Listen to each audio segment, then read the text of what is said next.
guys, my name is Amar Kumar. You are watching me. Let's start today's routine video. So basically, now you can see in my new look, I wore new clothes, not new clothes, the summer cloth. So that's why I wore this. And basically, the main reason behind to this, the winter season is about to end, and our summer season is about to coming continuously day by day, day by day, day by day. And I know at the month of May, June, there were too much summer season. There were the day was about to happen too much hot. Everybody needs the on the time. Everybody will need a kind of cold wind. That's it, cold wind. Yeah. So basically, yesterday was my mathematics exam, and today I have prepared. And today I have prepared. You know what? The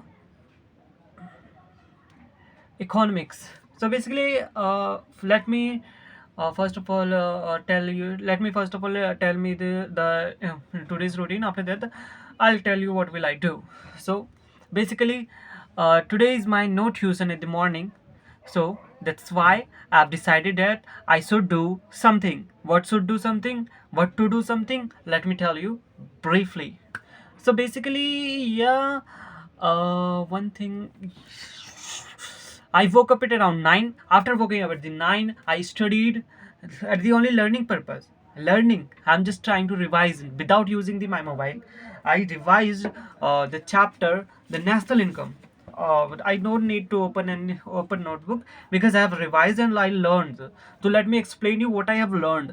So basically, in the very brief in the beginning, I learned some basic concept of macroeconomics, like what is microeconomics, what is macroeconomics, and as well as the about types of goods. There were two goods, final goods and intermediate goods.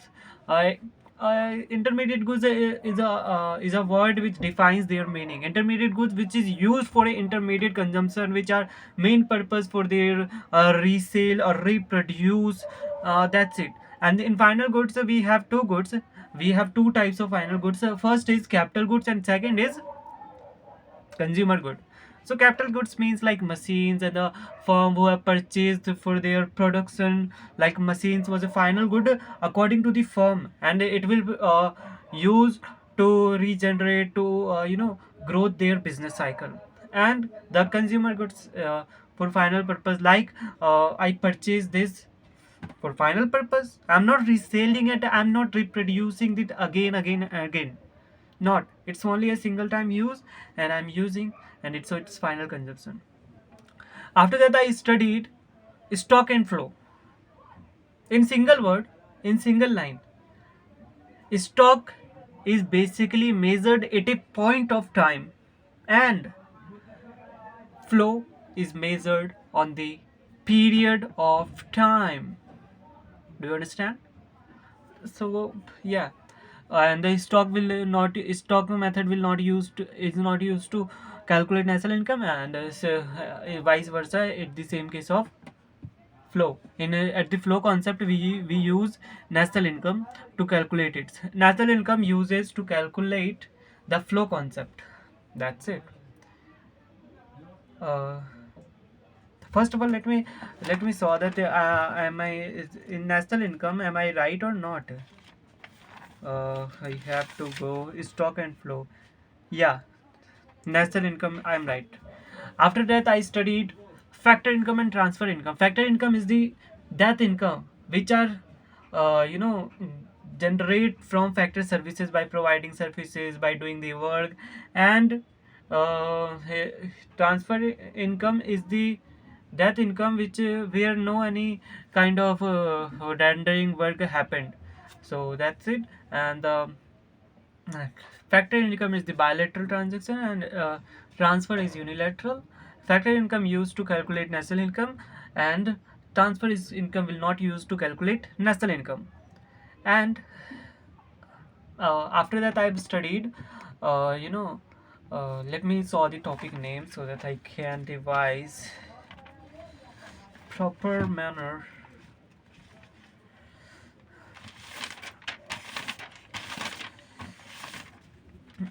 stock flow, depreciation and capital loss, it's simple. And circular flow of income, basically there were household, and there were household sector and there were firm sector. Household sector provides their factor services to the firm sector. Okay, provide factor services, and after providing the factor services from the household sector, after that, firm gives factor income because of their services. Factor income. After doing all the things, firm, gives goods and services to the household sector, and firm gives consumption expenditure where they purchase the goods and services. So it is the circular flow income. That's it. After that, I have studied national income. What is national income? National income can be categorized from the two things, that is production, and the second one is the sum total of factor incomes. The sum total of all the factor incomes from the by having the factor services earned by normal residents of a country during a year. Okay, and national income is the money value of all the final goods and services produced in economy during a year. National income is the money value of all the final goods and services produced during the year. And the domestic territory, it is a geographical territory which where goods and services, rounding from their territorial boundary.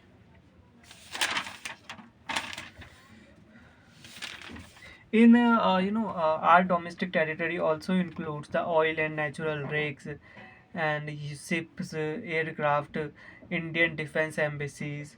That's all the things. And after that, I have studied normal resident. Normal resident are those residents whose economic interest lies in that country. Okay, and NFIA, net factor income from abroad. So basically it is about the how much factor income came from the abroad to be there. So yeah, after that, the NFIA formula is FIFA minus FITA, as well as net product minus domestic product. What is market price? Market price is the sum total of like rent, wages, interest and profit. Okay, rent, wages, interest and profit. Land, debit, capital, entrepreneur. Rent, wages, capital, and rent, wages, interest, profit. That's it. And it is factor cost and market price. uh, you know uh, Market price is equal to factor cost plus indirect tax, the taxes, the amount which had government charge. The sum total of factor cost plus indirect tax is equal to market price. That's it. Subsidy is the relaxation or any kind of you know uh, final assistance to the sector, to the different sector.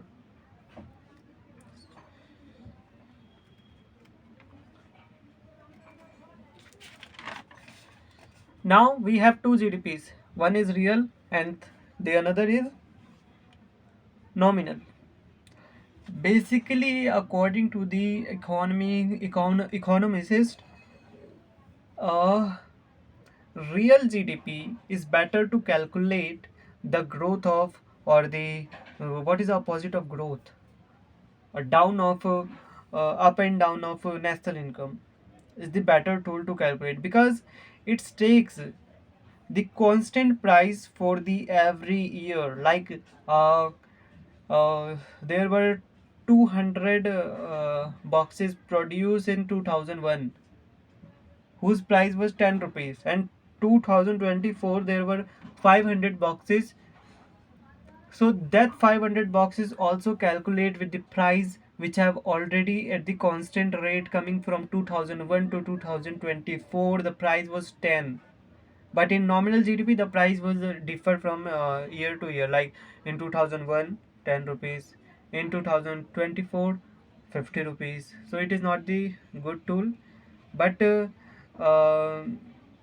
is the better tool. So let's see the definition. So first of all, we have to give in a meaning. Nominal GDP is the current year prices, and real GDP is the base constant year prices. Index of economic growth, nominal is not good, and real is the better tool to calculate the national income. Economic growth.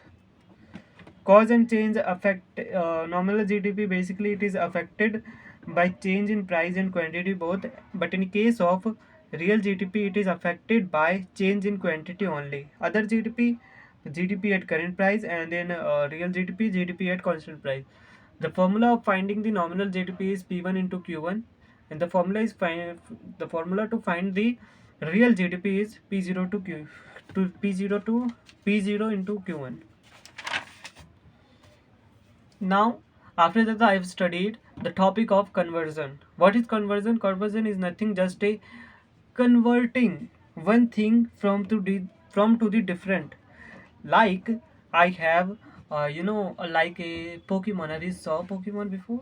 If you saw, then comment down. So it's like a Pokemon. The Pikachu becomes Raichu, but they become first Pikachu. After that, it become Raichu.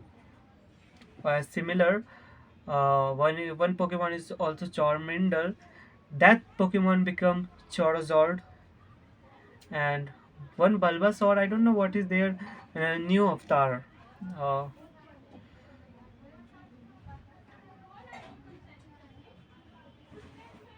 I didn't remember it. Uh, yeah.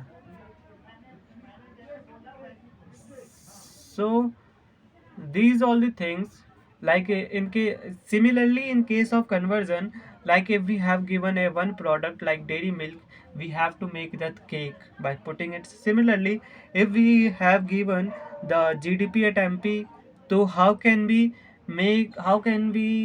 recreate and make it NDP at MP? Do you guys understand what actually I'm trying to explain you? Wait, guys. So basically, in case of conversion, we have already learned what is depreciation, what is NFIA, and what is NIT. NIT means net indirect tax. So basically, national income, the designer name of national income in the economist, that is NNP at FC, net national product at factor cost, and the domestic incomes, the designer name is NDP at FC, and in depreciation is gross minus net, and NFIA is equal to national product minus domestic product, as I already told you. So basically these all the things that happened. So I have one thing that I wanted to show you, that as you can see this page, here is like here is what is written here, gross and net, national product, domestic product, MP and FC. So by applying to be here, permutation and combination, by rounding here, we get some aggregate. So by one aggregate, we have to make another aggregate from the help of this aggregate. That's called a conversion. So basically it is the conversion topic. So we have first in aggregate, we have first gross or net and national product. The second is national product and domestic product, and the third and the last but not least MP or FC. That's it. So after that, here is some numerical, and the final, we have three methods of calculate national income: value added, income, and expenditure method. In value added, the formula of value added method, that is sales plus change in stock minus intermediate consumption, sales to household, firms, government, and rest of the world, and sales plus change in stock closing minus opening inventory, and sales plus change in stock minus intermediate, all the consumption which was happened actually in the intermediate consumption, that is called intermediate consumption. And the second and the this is the value added. And second is income method. The formula of income method is compensation of employees, operating surplus, and mixed income of self-employed. A compensation of employees, like the employer have done something and gave something to the employee, that is called compensation of employees. And the second is operating surplus.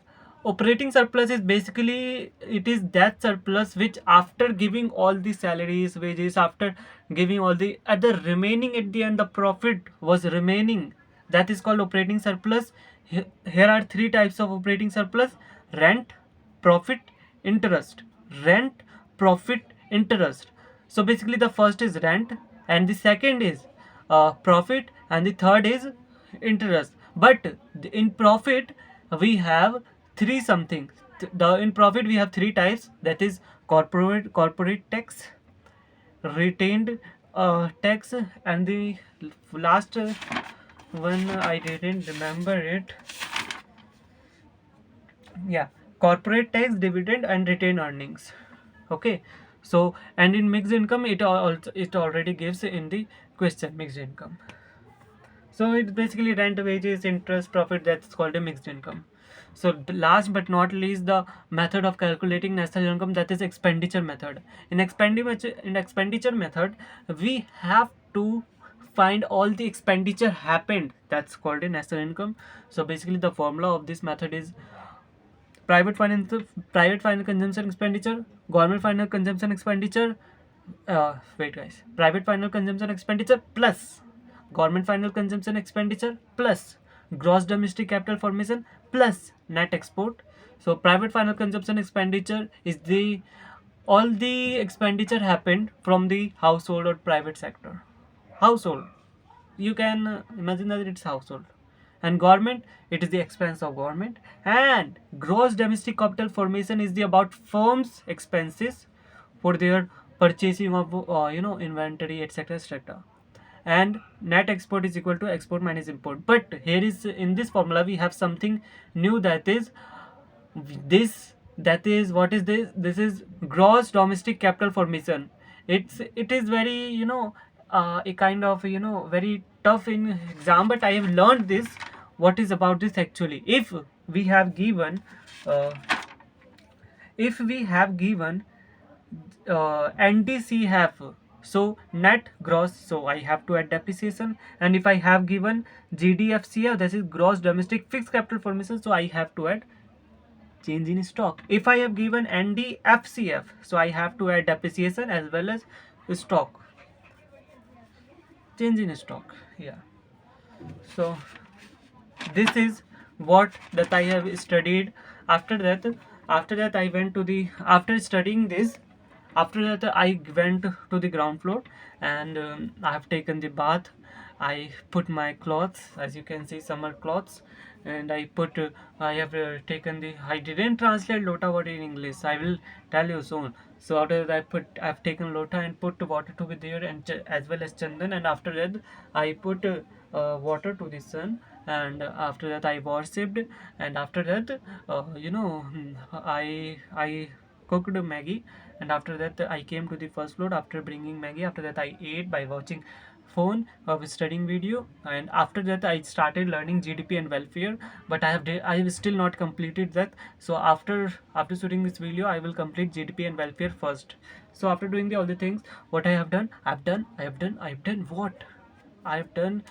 I have nothing done. I just went to the ground floor, first floor, ground floor, first floor, and after that I went to the bathroom. After that I went to the ground floor, and at the end I ate food, and after that I came to the first floor, and I shoots my video. After that, after shooting this video, I'll study. Maybe I'll go ground floor. After that, I'll sleep after studying.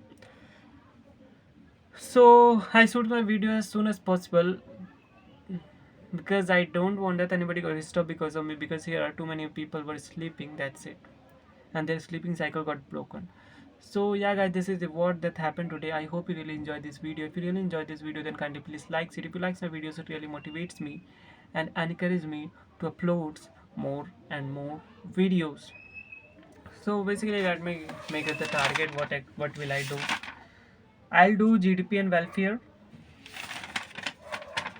Let's me explain you what is GDP and welfare. GDP is an index of welfare. Okay. If GDP's growth happen, then it not means everybody was happy because of this. The first limitation of this distribution of GDP, like in 10 year ago, 100 boxes were made, 30 for rich and 70 for poor. But now at this time, uh, 200 box was made, the GDP growth, but 195 boxes for rich and 5 boxes for poor. So this is not good for GDP's growth. If with the increase in GDP the rich are getting richer and the poor are becoming poorer, then this growth in GDP cannot be set to promote welfare. Therefore, mere increase in GDP cannot be regarded as a good index of welfare unless it is accompanied by the equitable distribution of income. Second is composition of GDP. It is about the war goods and the consumer goods. And if I learn this, GDP is not a true measure of welfare if it does not consider the composition of output. If the output of the country consists of a larger quantity of war goods, then even with the high level of GDP, the well-being of the people may be very low. No monetary exchanges barter. Underestimation of GDP. Economy activities that are not marketed and are not evaluated in monetary terms are caused non-market transaction or non-monetary exchanges. These exchanges are not included in GDP services of housewife, barter exchange, etc. But they are adding to the welfare of the people. The transaction leads to underestimation of GDP, hence GDP cannot be regarded as true index of welfare. Externalities. Externalities refers to harmful effects or benefits that the production units have on the members of the society for which they are not penalized or paid. Suppose a steel plant produces steel, the value added by the steel plant will be included in GDP, but the smoke causing the pollution will not be recorded in GDP. These are known as a negative externalities. Some way parks used by the residential society gives you pleasure, but no payments are made by them. This is the kind of positive externalities. I'll study before, but let me complete it money and banking chapter. So let me rest. Let me take a rest, guys. So yeah, I changed my setup of the camera and I'll focus on my studies by doing looking here. Okay, so let's start the video. So money and banking barter system. What I can underestimate by the money is what money does, according to me, as well as my teacher. Money is what money does, and banking, all the banking sector like commercial bank and the apex banks, RBI. So the first topic is barter system. What is barter system? In Hindi, I have studied this Vastu Vinimay. Vastu Vinimay. Can you guys imagine that? In barter system, and what is the difference between Vastu Vinimay? But both are same, just a problem of translation. Vastu Vinimay is equal to barter system, just a language. That's in Hindi and that's in English. It is a system in which goods are exchanged for goods.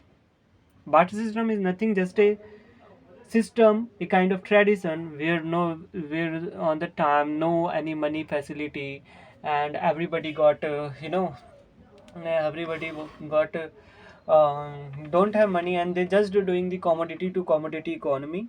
We call C to C economy, where one person and the another person exchanges their goods, which is not exchange in terms of money. So basically the limitations of barter system, that is double coincidence of wants, lack of measure of value, lack of stored up value, lack of standard of deferred payments. That's it. Measure of value, we can also call that unit of account. So now there is one thing interesting, that when I studied this, it really very kind of interesting thing that I have learned from this. Evolution of money. What is evolution of money? Money basically in the tradition, the prachin, what I don't know what we call prachin in English. So first of all, the person exchange their goods by agricultural sector, like giving the crop to another person, and they give crop to another, the person who gave them crop, like A and B transaction, A to B, B to A. So the next evolution of money is metallic coins. The after that, next is gold and silver coins, and after that paper money, and after that plastic money, and after that digital money. Yeah, I'm right. So this is the evolution of money, and Now we are going to learn about functions of money. There were two functions of money, that is primary function, and the next but not least, that is secondary function. In primary function there were mm. There were two functions. The first function name is m and the second is m. I'll tell you the full form of this. And the in secondary function we have two types, that is s and the second is s. Now I'm going to tell you about the full form of the of that fourth items. First of all, in case of primary function, the first is what? The first is mm. So the m meaning is measure of value, okay, and the second m means uh,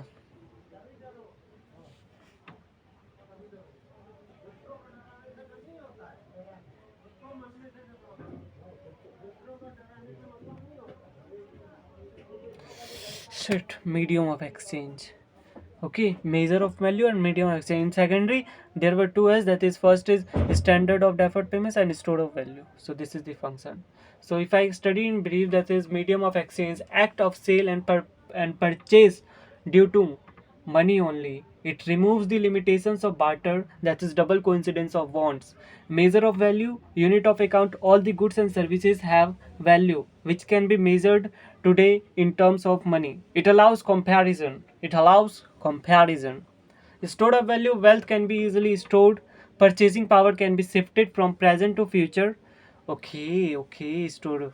If we can store the purchasing power, if I in my bank I have 10 rupees in my bank, I'll use these rupees when I needs, when I have any want. After that 1 year I have to purchase something. After that I withdraw 10 money and I spend to be there. That is called stored of value. We can store money. Can you guys understand what actually I'm trying to explain you? This is a thing that I'm trying to explain you. Yeah, let's continue the next. Standard of deferred payments we can give as a installments, loans, and credit transaction and installments are now possible. Functions of banks and capital markets evolve due to this function only. Okay, so basically it is all about the barter system and limitations of barter and the evolution of money and the functions of money. Okay, now we are going to about topic money. As I already told you, money is what money does. Money is anything that is generally acceptable as a means of exchange and at the same time acts as a measure and a store of value. Money is anything that is generally acceptable as a means of exchange and at the same time acts as a measure and a store of value. In simple words, money is anything which performs the four main functions, that is medium of exchange, measure of value, standard of deferred payments, and medium of exchange, store of value. Store of value or measure of value, we can also call that it is a unit of account. Okay. Okay. The last of this unit, no, not unit, last topic of this chapter is last second topic of this chapter is money supply. What do you mean by money supply? Money supply means the total amount of money which is have the normal public. किसी भी particular point of time पर लोगों के पास कितना money है उसे money supply कहते हैं. ये स्टॉक कॉन्सेप्ट है. I have already wrote here. And the supply of money refers to total stock of money held by people of a country at a particular point of time. Since government and the banks are producers, suppliers of money, therefore stock of money held by them is not included in money supply. Basically, money supply is the money which is hold. The past tense of hold is held by a public at a particular point of time, and is the stock concept. As I already told you, stock concept measures at a particular point of time. And in the case of money supply is also a you know what is a, wait is, money supply is also a stock concept because it tells about at a particular point of time how much money people have. That's it. So basically, the provider, the supplier of money, that is government and the banks, add will not be included in money supply. Principal components of money supply are currency and coins held by public, demand deposits excluding inter bank deposits of people with commercial banks, other deposits with RBI. So basically, money supply can be defined as M1, that is commodity, currency, notes plus demand deposit plus other deposits. Measurement of money supply. How can we calculate the measurement of money supply? As I already told you, the formula of currency plus demand deposit plus other deposit. So basically, currency notes and coins held by public plus demand deposits, excluding interbank deposited, other deposits with bank. So yeah, this is the thing that is in the money supply. So I have a one diagram, that is central bank currency issue HDFC, ICI, SBI, PNB, uh, BON. What is BON bank? Comment down if you know, etc. And the government, public, business firm, money supply. The amount which is have business firms and public, that is called money supply. That's it. Let's end the chapter. No, there is one thing, but main, that is types of deposits. Now, guys, what are the types of deposits? The question is arises. Guys, before going to the learn this topic, I wanted to told you about that. I have started my, uh, you know, uploading videos at a continuously manner in the winter season, and this is the first dress according to me that in this time I've already shot video in the uh, half t-shirt, that but on the time there were cold season, like in day 91 maybe I shot this video from the half t-shirt. But now I am realizing that the summer is about to happen, and now I am wore summer clothes, and this summer season came. So this is the day 94 of the starting of summer season.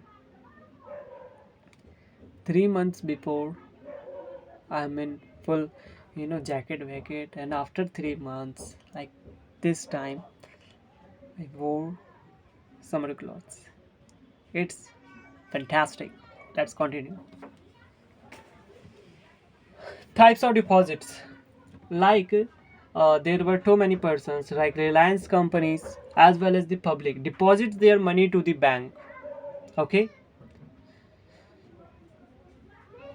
so basically there were three kinds of accounts, or we can also call it deposits. We have three kinds of accounts, that is, the first is current account, saving account, and time deposits account. Time deposits accounts, the another name is fixed deposit. I know very well that you already know about that. Yeah. So current account, demand current accounts, we have also called that the current account demand deposits, because according to the demand, the transaction of they can do transaction unlimited in current account. But but but in case of saving account, you can only do minimum 10 transaction according to these notes. I don't know what is the present number of transaction in per day in a saving account. So current accounts, another name is demand deposits, and saving accounts, another name is nothing. It's saving account. Okay, the person do limited transaction, that is minimum 10 transaction, and in time deposit and fixed deposit, they not do any kind of transaction, and it will be broken fixed deposit at a maturity date. And due to, if some reasons happen, they don't want to wait for the maturity date, they can block their fixed deposit, so like 3 days. But in case of interest, we have already learned three accounts. First is current account as well as demand deposit. Second is saving account. Here is no any kind of what, any kind of another name. And the last but not least, time deposit as well as fixed deposit account. In a demand deposit account or current account, we can do an unlimited transaction. In a saving account we can do only 10 transaction in a day, and in fixed deposit account we not do any kind of transaction to be there. And the interest rate of current account or as well as demand deposit, that is 0%. And in the saving account the interest rate is 4%, 6% according to the bank. And in demand deposit the interest rate is very high, compared to both account, that is 8%, 9%. Okay. Current account, that is demand deposit, is highly liquid, and saving account is less liquid, and time deposit account is illiquid. One thing is that one question came, and I, according to me, it is very important to know that we can do checkable deposits. Like we have three accounts, in which accounts we do checkable. The spelling is CHEQUABL. I think E also came. Deposits. So checkable deposit, like checks deposit, we can do only the first two accounts, that is current account or deposit account, and the next one is saving account. In fixed deposit account, we don't do any kind of check deposits. Understand? Okay, that's it. So this is what about this. So I don't want to end this video. I want to revise the next chapter also by opening camera, because I have proper attention to be here, and I'm utilizing my time as much as I can. So let's revise it. First of all, I wanted to take rest. That's why I'm pause the video. So let's start the next one chapter, that is commercial banks and central bank. As I already told my today's routine, so after that I'm revising my topic, so that, and I on the camera, and I'll upload this so that my attention goes to be here proper and my time will not be wasted. That's why I'm putting this video, and I hope you really enjoy it and you learned something from my notes and my speaking. And while I'm speaking when I speak English and you learn something, if you could find any kind of mistakes on my sentences, then you please comment down and tell me which sentence I have told you wrong. That's it. So commercial banks and central banks. Basically the chapter name is commercial banks and central banks. What do you mean by commercial banks and what do you mean by central bank? You have 5 seconds. What is commercial bank and what is central bank? Guess in your mind. 1, 2, 3, 4, 5. So basically the commercial bank is the normal bank which is used to doing the transaction, granting loans, short term, long term, overdraft, credit, over credit. And commercial bank is like SBI, PNB, OBC, BOI, and too many banks. And but central bank is only one in our country India, that is RBI, Reserve Bank of India, the apex bank of India. So basically, in a hypothetical manner, commercial bank is like a bacha, and in central bank is like a dadaji. In a hypothetical manner and a learning concept. What is happening on my throat? Yeah. So now I'll not see the camera by looking, and I'll look like that, and you can listen my voice. Okay. So basically, commercial banks. We have to learn from this chapter. There were 5 topics: commercial banks, credit creation, legal reserve ratio, central banks, functions of commercial banks. So banks, there were 2 types of banks, as I already told you. First is bacha, And the next is Dadaji. The Bacha is commercial banks and Dadaji is central banks. Bacha is like a HDFC, ICICI, SBI, PNB, OBC, UCO, BOI. And central bank is like RBI, the one and only. It commercial bank accept deposits, and it's basically open three account: current account, saving account, and fixed deposit account. Fixed deposit account. It grants loans, and it creates a credit creation and other function. And RBI in India, we learned about the its function. Okay, so let's stop.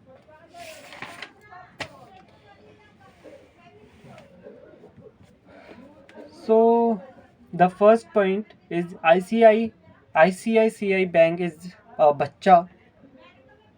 That is, for example, the person A deposited 1,000 rupees to the bank, and person B and that 1,000 rupees uh, gave loan to the person B. So the bank hadn't any kind of balance. If person A demanded for 100 rupees for withdrawal, then how bank pay to him? So that's why it the deposited amounts, some interest, some part of that the deposited amount will be stored to the bank, and the remaining amount will give loan to the another person by the bank. So the amount which were stored from the deposited money is called legal reserve ratio. Okay. So basically, the next, the as I already told you, the amount which is deposited in the bank by a person, the sum amount of that deposit will be stored by the bank, and the remaining amount will give to the loan to the another person. The amount which is stored as a part of deposit, that is called LRR, as well as we can also it is RDR. LRR means legal reserve ratio, and RDR means reserve deposit ratio. So the definition of LRR is legal reserve ratio is banks accept deposits from public and use these deposits for giving loans as well. Banks accepts deposits from public and use these deposits for giving loans as well. Banks accept deposits from public and use these deposits for giving loans as well. Guys, here is too many crowding happening, and the noise came from the my house side, and that's why I'm unable to focus to be here. Let me pause this video first. So yeah, guys, all the noise has been gone, and some small amount of speakers noise is about to come.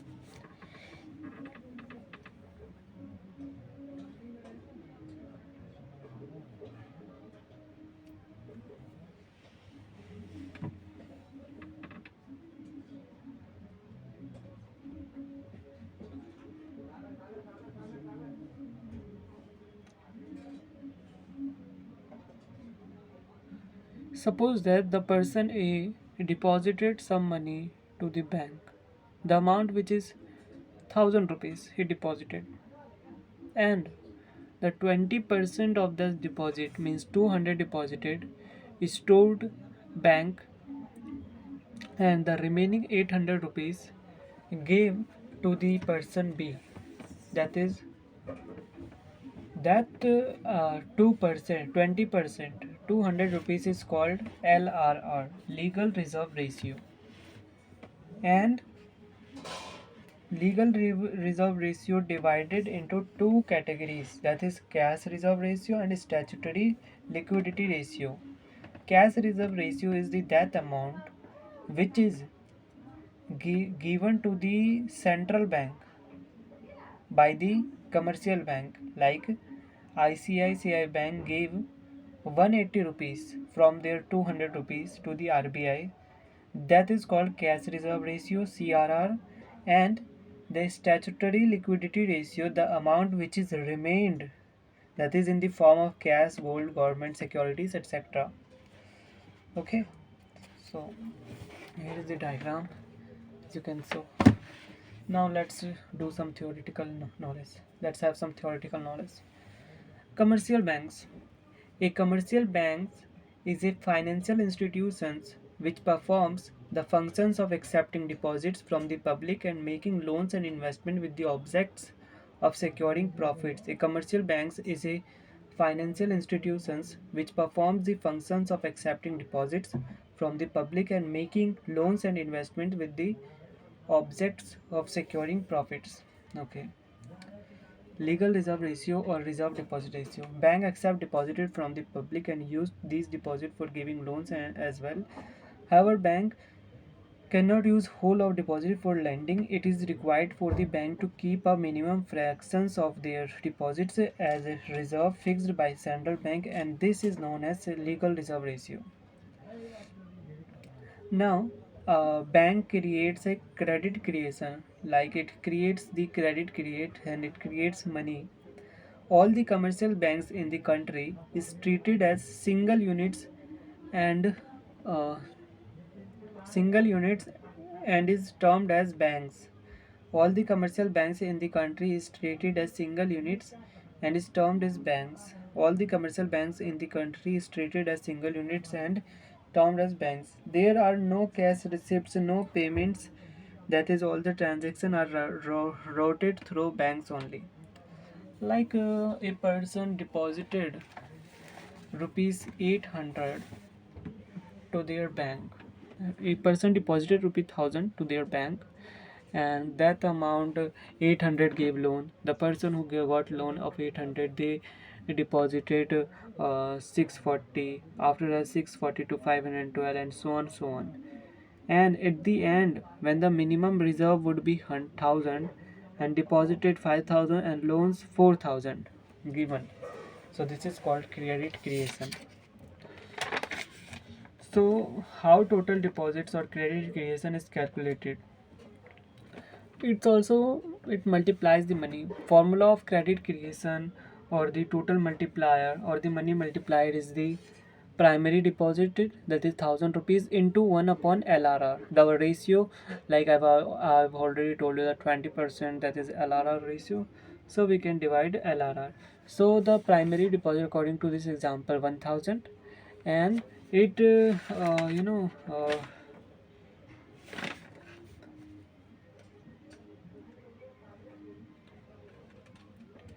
it 5 times got to happen, like 20%, 1 upon 20% into it will come as 5000. 20% into 5, yeah, 5000. Now the main topics, that is the central bank. The main topics started from here, and the functions of commercial banks, after that controller of money supply, and after that the chapter will be end about in around 10 to 20 minutes. The chapter will about to happen. And so basically the central bank, as I already told you, RBI. In every country there is one apex institution, सबसे बड़ा. In Hindi it is written, that's why I told him, which acts as the leader of the money market. It supervises, regulated, and controls the activities of commercial banks and other financial institutions. It occupies a central or higher position in the monetary and banking structure of the country. In India, RBI is the central bank of the country. Difference of central bank and commercial bank. Now we are going to learn about the difference. Meaning, the central bank is an apex body that controls, operates, regulates, and directs the entire banking and monetary structure of the country. Central bank is an apex body that controls, operates, regulates, and directs the entire banking and monetary structure of the country. Commercial banks. Commercial banks is an institution which performs the function of accepting deposits, granting loans, and making investments with the objective of earning profits.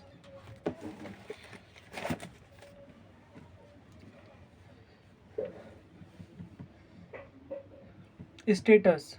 It is in case of central bank, it is the apex institution in the monetary and banking system of a country. In case of commercial banks, it is merely a unit in the banking structure in the country and operates under the control of banks. Ownership. In case of central bank, it generally owned and governed by government. And the next one is, in case of commercial bank, it can be owned or governed by the government or the private sector. Motive of central bank is it operates in public interest without profit motive. And in case of commercial banks, it aims to maximize profits. So public dealing, it does not deal directly with the public. RBI does not deals directly with the public. It's normal. The apex banks, how can we treat to the normal public? And the commercial banks, their main motive is to just deal with the public. It deals directly with the public. Number of banks, the central bank is the only one, that is RBI. There is only one central bank in a country. For example, RBI in India. There are, in case of commercial bank, there are numbers of commercial banks in a country, that is SBI, ICICI, BOI, PNB, etc., etc., etc. So this is the about the central bank, the apex bank, and the difference between central bank and commercial bank.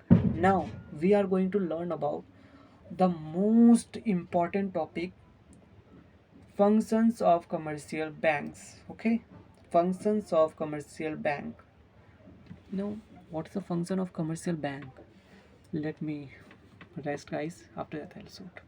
So, guys, I have done a one mistake, that is functions of a commercial bank. I wrote, but that was all the points about is about the functions of central bank. So I recorrect the sentence. Now, functions of central bank.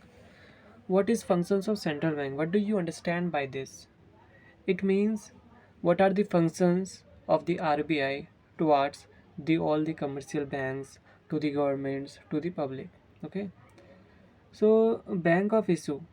The first function is bank of issue. It means basically the central bank has the sole right to issue the notes, currency notes, and but 1 rupee notes which are issued by Ministry of Finance. Only 1 rupee note. Actually, no, I don't have 1 rupee note. I have 5 rupee note. The central bank is obliged to back the currency with assets such as gold, foreign securities, and government local securities. Such as gold, foreign currency securities, and government local securities. Okay, so first of all, the first function is bank issue the notes. The second function is banker, agent, and advisor to the government. RBI is the banker of the government, is the agent of the government, is the advisor of the government. How? Banker of the government, it stores government money. Agents, it gives suggestions, helps in it gives not suggestion, it helps in selling and purchasing of the securities of the government. And the advisor to give the, and it also gives suggestion to the government. So banker, as a banker to the government, banker. One, the banker, as a banker to the government, the central bank makes and receives payment on behalf of the government, central government as well as the state government. It makes payments and receives payment on the behalf of the government. Agents, the central bank conducts sale and purchase of government securities and also manage the national debt as well as foreign debt of the government. Advisor, especially on monetary, banking, and financial matters. It advises to RBI advises to the government in the especially manner, that is monetary terms, banking terms, as well as financing terms. Okay. Custodian of the cash reserves of commercial banks. It helps to store the cash of the government. So basically, we have learned two functions of central bank: bank of issue, banker, advisor, and the agent of the government. So this is the two function. And the third is custodian of the cash reserves of commercial banks. All commercial banks keep a part of their cash balances as deposits with the central uh, bank of the country. Thus, the central banks works as the custodian of these reserves. It is because of this function that a central bank is called a bankers bank international. Okay, so custodian of the cash reserves of commercial banks. So basically, it is all about the it stores RBI stores the cash reserves of the commercial banks. So that's why RBI calls bankers bank. Okay, cash संभाल you know cash संभाल के रखने वाला he is written in Hindi. So this is all about. Oh, let me saw the time. It's 9:54 at the evening. So basically the chapter is having some time. Now, custodian of nations and reserves of international currency. Now, we have learned three functions: bank of issue, bankers agent advisor of the government, custodian of the reserves of the commercial banks, custodian of the cash reserves of commercial banks, and the fourth is custodian of nations reserves of international currency. It stores this international currency. It stores the international currencies. The central bank is the custodian. The central bank is the custodian of the country's stock of gold and international currency. International currency को संभाल कर रखने वाला. It stores. The central bank is the custodian of the country's stock of gold and international currency. Okay. The fourth function is custodian of nation's reserve of international currency. That's it.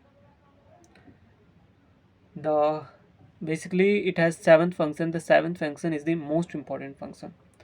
The fifth function is lender of the last resort. The central banks assumes the responsibility of meeting directly or indirectly all the reasonable demands for funds by commercial banks in times of difficulty and crisis. If any kind of in if suppose that one bank gone down because of their debt, it got down, then RBI helps to that bank by providing money. That's it. Lenders of the last resort.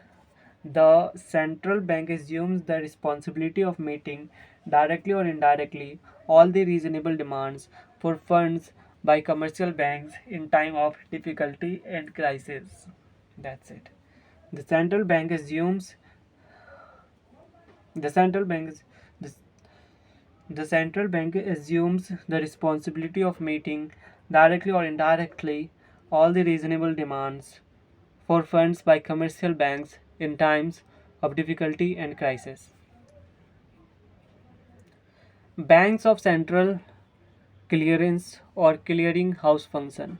The sixth function is, now we have learned five function. The first function is bank of issue, and the second function is bankers agent and advisor of the government, and the third function is uh, uh, uh, uh, uh, uh,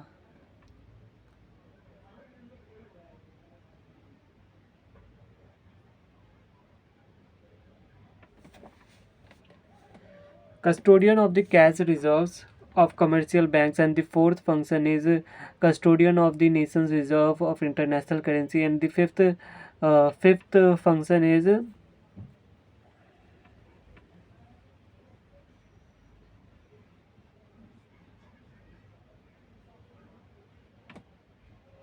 lenders of the last resort, and the sixth function is bank of central clearance or clearing house function. As central bank keeps the cash balances of all commercial banks, it is easier for member banks to adjust their claims against each other in the books of the central bank. So basically it helps to clear their their balances, and basically bank of central clearance or clearing house function. I have to revise it. I don't know about that. It's properly bank of central clearance of clearing house function. As central bank keeps the cash balances of all commercial bank, it is easier for member banks to adjust their claims against each other in the books of the central banks. So I'll revise the sixth function. So the sixth function, seventh is important, so that I will take time to be there. So the first sixth function is bank of issue. Bankers is an advisor of the government, and custodian of the custodian of the commercial bank, and custodian of the nation's reserve in international currency. And fifth is lenders to the last resort. And sixth is bank of central clearance or clearing house function.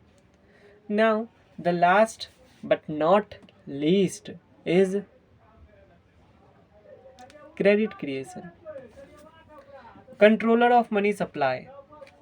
Controller of money supply. Credit control function.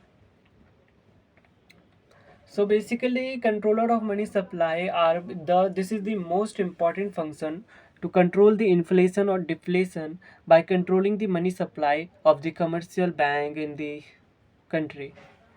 So basically, credit control function we can also told it like that. So it has two types. First is quantitative measure and second is qualitative measure. In qualitative measure, there were wait guys. So it has two types, that is quantitative measure and qualitative measure. In quantitative measure, it has bank rate policy, repo and reserve rate policy, open market operation, legal reserve requirement. In qualitative measure, margin requirements, moral suasion, credit rationing. So very first,